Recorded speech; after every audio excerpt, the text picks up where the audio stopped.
Welcome back to the Maritime Tech Leader series powered by Ocean Technologies Group, a series sponsored by our friends Duolog, where we assess how shipping is set for technological transformation. Today's episode looks at training, an industry that has changed dramatically in recent weeks, not just in shipping, but right across the board, and perhaps irrevocably. I was just reading just before we were starting this interview, that Cambridge University, very much in your neck of the woods, Manish, has decided to move all its lectures online until summer 2021. That's just by way of sort of setting the scene, I think. As we all have to get used to the new normal of operations, always with coronavirus in the background until a vaccine is found, can you two explain to our readers what seafarer training is likely to look like in the coming 12 months? Manish, let's start with you on that one. Thanks, Sam. You've already used two of the buzzwords, transformation and the new normal.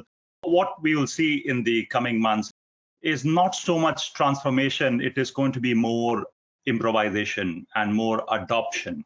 So in the very immediate term, I'm not expecting a total transformation of the technological platform. I'm seeing a convergence of a few immediately available technologies to solve some very real problems that the customers have. So our customers, and beyond NOSM being one of them, typically tend to have a very high proportion of their investment, of their workflow in training happen either onshore or by way of onboard trainers. And in certain cases, it can be as high as 90% of the overall effort, investment, focus is on those two areas, which clearly are going to be disrupted in the next 12 months. So we are seeing and we are enabling the migration of what would otherwise happen in a brick and mortar environment into the e-learning environment, and the adoption of that will accelerate very sharply in the coming months.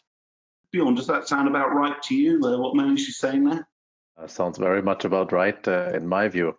I think what we have seen is that initially, when about 2 months ago the pandemic was declared, that overnight, basically all classroom training, all presence training, all training in training facilities came to an immediate standstill.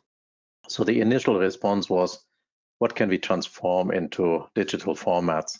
How can we use technology? And from my perspective, it was very much a try and error in the very first weeks. But anyway, after a short period of time, I think we have very, very nicely matured that. And of course, with the help of partners like Manish and others, developed a couple of things.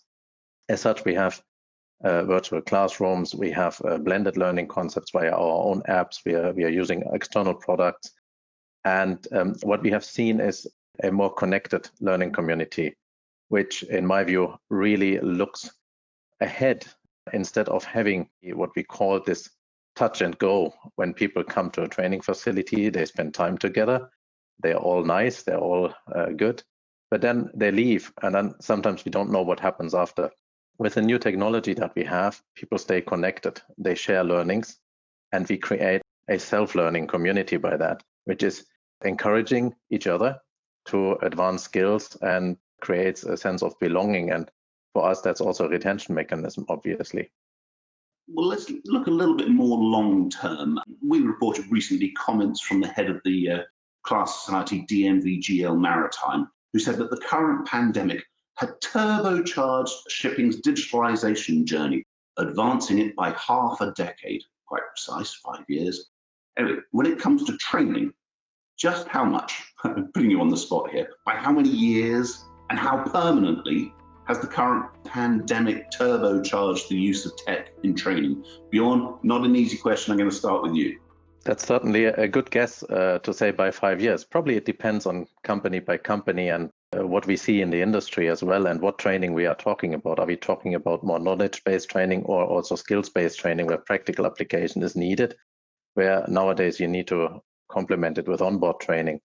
So is it 3 years? Is it 5 years? Is it 1 year? A bit hard to say probably. But what I can say on this one is really what it has turbocharged is the amount of participants in a very short time.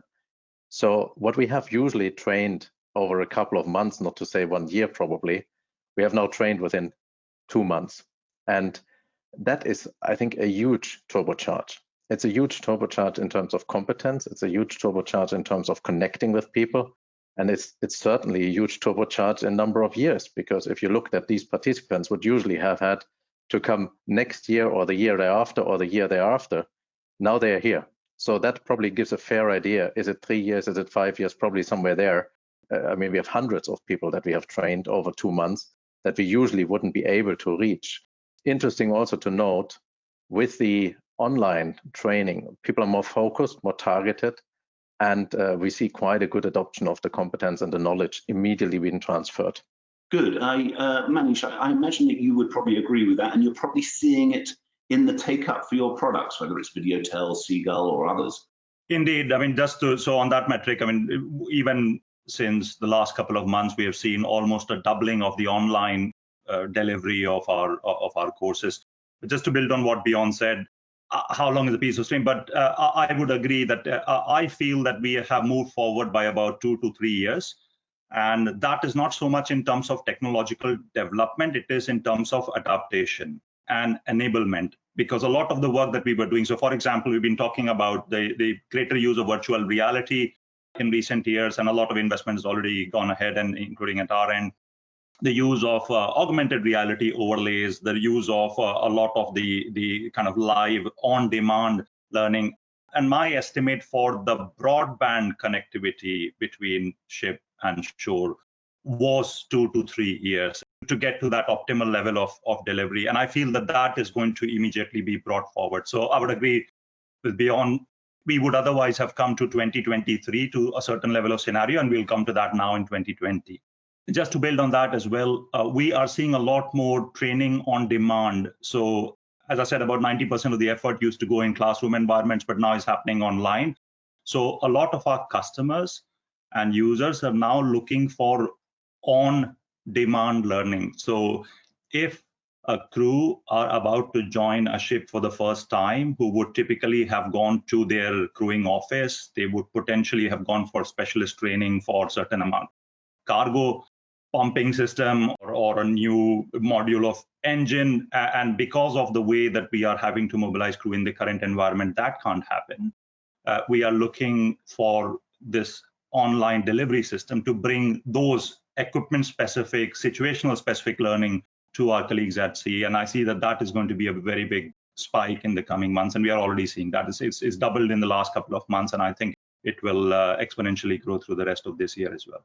Final question for you, Bjorn, and maybe Manish, you might take it as well. But your staff, how have they reacted to this remote tech training switch? I mean, there's always been some remote training, but to move everything remotely, is there anything that is noticeably much harder to convey when not done in person? Depends a little bit on what training we are looking at. Of course, examples are virtual classroom trainings, as I mentioned earlier.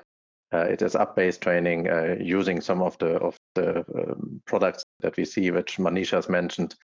It is also webinars, virtual officer conferences, for instance, which interestingly enough, we can now conduct with the seafarers being on board even. So that's a totally new technology that we have. And of course, I think over the last couple of months, we all have been accelerated in the use of those technologies. I believe we were quite advanced and we had everything rolled out well ahead. So we knew what we could use, etc. We had tested a lot already.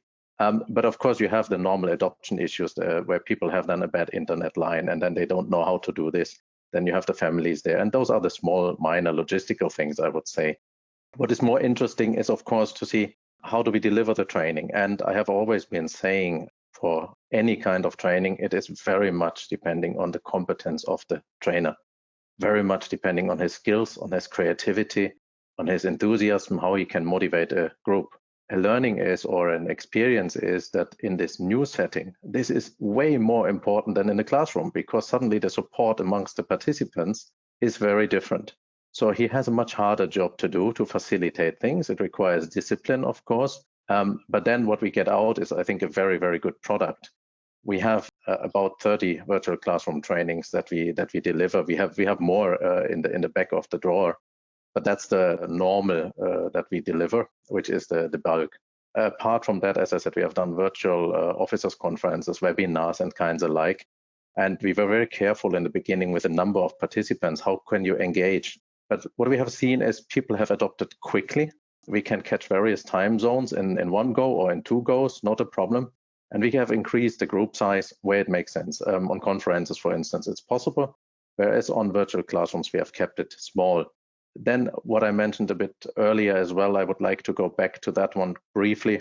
If we are talking about skills that need practical application, definitely there is a learning that you need to closely collaborate with the people on board so that whatever is being trained there is later supplemented by practical experiences or followed up by a presence course at a point in time, but then again in a different format. So if we look ahead, a blended learning can also be facilitated with the new technologies.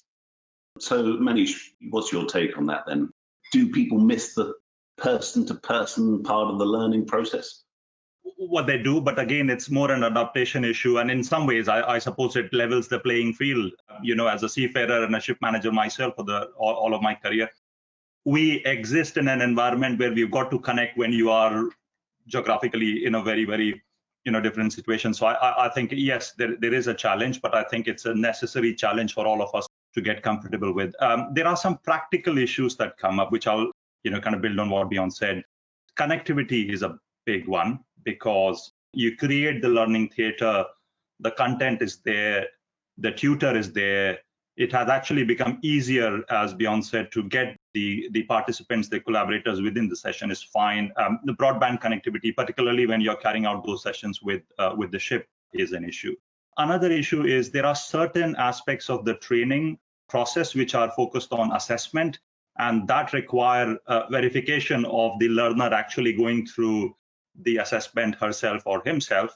And because of that, we are now working on remote proctoring tools so that we are able to actually verify for our customers, for other interested parties, the stakeholders, flag state administrations, port state administrations, and others, that the learning is actually happening in a virtual environment in the same control way that you would have in a classroom environment. That's just one more practical aspect which we will build upon in the coming months. We see the industry will adopt wider.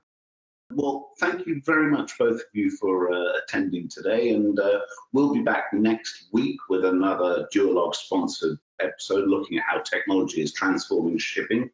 In the meantime, everyone stay sane and sanitized. Thank you.